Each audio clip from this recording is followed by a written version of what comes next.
October's edition of School Administrator marks the launch of the magazine's Thought Leadership series, one-on-one interviews with prominent authors on leadership issues with a superintendent who had closely followed that author's works over the years.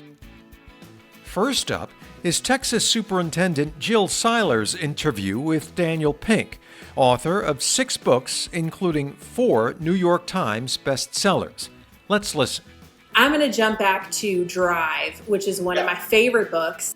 Well, the question that I was thinking about was just one of the biggest challenges that I saw as a superintendent is COVID hit and we completely transitioned our entire systems of teaching and learning to remote, was that our teachers lost that whole foundation of mastery. What are your thoughts around when people are faced with that steep curve of learning in a position that's new to them or for whatever reason where they've kind of lost their mastery?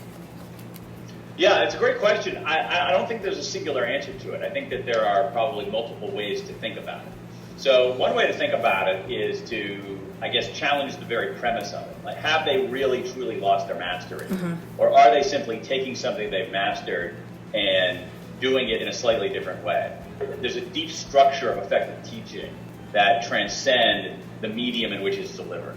What great teaching is about is taking each student on his or her own terms. What great teaching is about is being empathic. What great teaching is about is having high standards.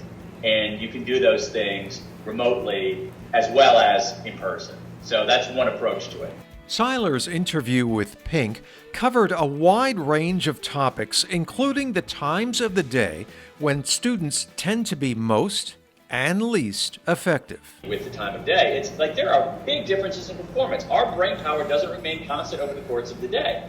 And so if you go into your work as a leader, if you go into your work as a teacher, if you assume that students' brain power remains constant over the course of the day, you're going to make some pretty big mistakes. To read October's issue of School Administrator, which includes the first of our Thought Leadership series, visit the AASA website or join the conversation through social media.